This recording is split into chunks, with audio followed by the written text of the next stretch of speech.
So you could be any one of these three or some blend of them. Okay, now think of a boss that was a stellar, a star, a boss that you immensely respect, that you think was you would follow into battle with. Give me some of the characteristics of that person. Resourceful. Oh, there you go. That would be yellow. Clever. Resourceful is the ability to take a step back and look. Appreciative. Blue. What was the one idea is catch people doing something right. You can get so much more out of a person by telling them they do something right. If we have time at the end, let me tell you the UPS story. I want to make sure we have time to get over the material. But if you want, I'll remind me about the UPS story. So what else about this great boss? Protective. That would be, I would say, a combination of red and blue, because in their authoritative position, they're going to take care of you. Considerate. Blue. Promotes. That's being able to see someone's strengths, and so that'd be kind of a blue, yellow. Okay. Empowering. I love that one, don't you? When the leader doesn't have to be the biggest thing going, their job is to make other people. You may be familiar with Jim Collins' incredibly great book, Good to Great. I don't know if you've ever heard of that. It's a must read. In his level 5 leadership, he said that he loved interviewing these great leaders because they would say, "How did you do it?" They go, "Well, if it wasn't for Mike over in operations and Sue in HR they kept giving everybody else credit, and they probably did empower those people." Okay. My conclusion is this: as 4 types of leaders, 3 are negative and 1 is positive. The negative leaders are any of the negative of the 3 or some blend of the 2. You can have aggressive and avoidant, and you have a very cold person. What's red and yellow? Orange, right? Is that right? Yeah. They're orange. They're cold and they're negative and they're distant and they're that type of thing. But I argue with you, and you can hardly see it in the slide, there's an S in there because in the book I call it synergy. It's going to be the composite of the 3 positives. If you leave out one of the positives, you go out of balance. Where's my little... Okay, there we go. So there's 3 negative and 1 positive, and the 1 positive is going to be the limber and competent interchange of all 3. Because that person who was very supportive is also the person who took command and was decisive as well. And if you get out of balance in any one of those, you're going to go out of balance, and you're going to find you're going to show up the negative in some form or fashion.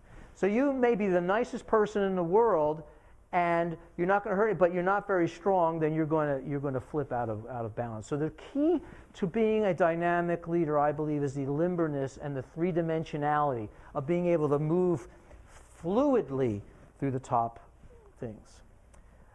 If we had,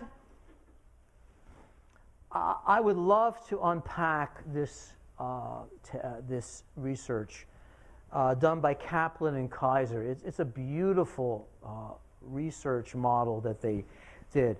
I'm just going to actually cut to the chase and give you something of the conclusion. It was studying what they called the 2 classic distinction. There is a taste great, less filling debate for leaders. And is it better to have the forceful alpha leader who leads the charge, or is it better to have the enabling leader who empowers people they work in the team and make them? And there's been an ongoing debate, which one? We kind of know what it is now, but these guys did a study on forceful versus enabling. And what they, like I said, I'll cut to the chase.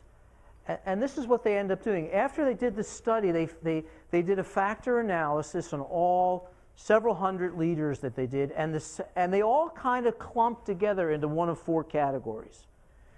The first category they called lopsided forceful. This was the leader who was too forceful and not enough enabling. Guess which one that was? Which of Dorothy's characters? The lion. Remember the lion when we first meet him? He's like nasty, intimidating.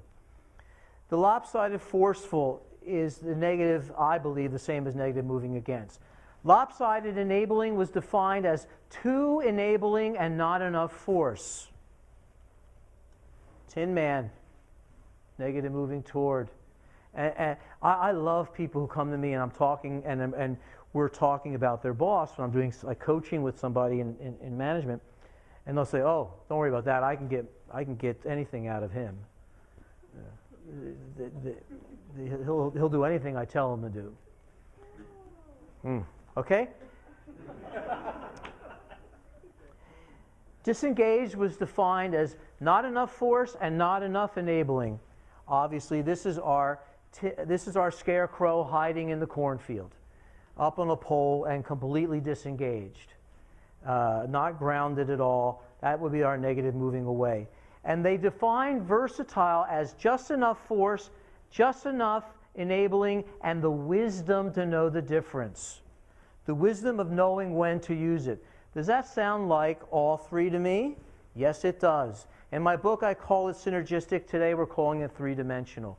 This is the leader who knows when to use force, but knows when to be enabling, and has the scarecrow wisdom of knowing when to do which.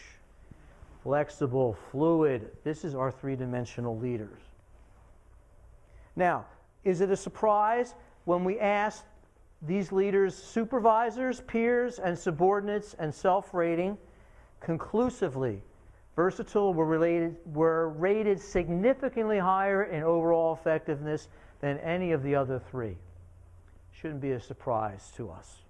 This is true for Jim Collins' his level 5 leaders. When he started the project, did not think that leaders was going to be a factor distinguishing good companies from great companies. But it turns out he was wrong. He says leaders really did make a difference. And he defined these level 5 leaders as incredibly humble, Tin Man, and fiercely focused. Furiously, what I called earlier? Not furious, curious, that wouldn't work. Fiercely focused, that would be lion. And I would imagine, again, the wisdom of knowing the difference. The other three were obviously not anywhere as effective as the versatile leader, but there was one that was worse than all of them. You want to guess which one? How many think the worst of all of them was a negative moving against one?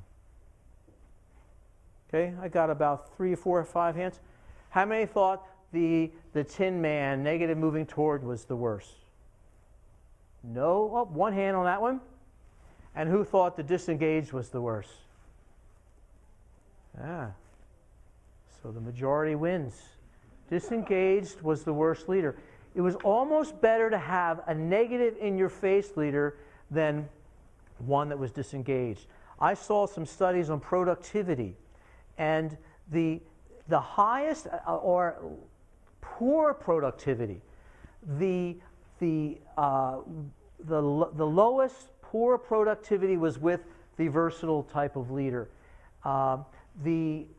Then moving toward, and then moving against, and then the last one was with moving away. I think it was like 40% poor under productivity, whatever you say that.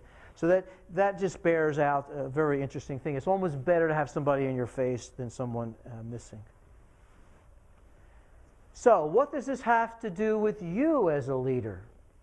If we were doing a workshop, I would have taken my time to get to this point a little bit longer, but then we would be doing a lot of breakout work and asking these kind of questions. These are the questions I often ask when I give feedback from test results to people I'm evaluating or perhaps coaching.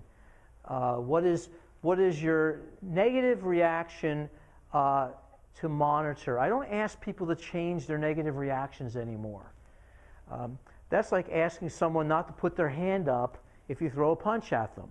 I'm just asking people to monitor their anger, monitor their avoidance. I had them focus on something else.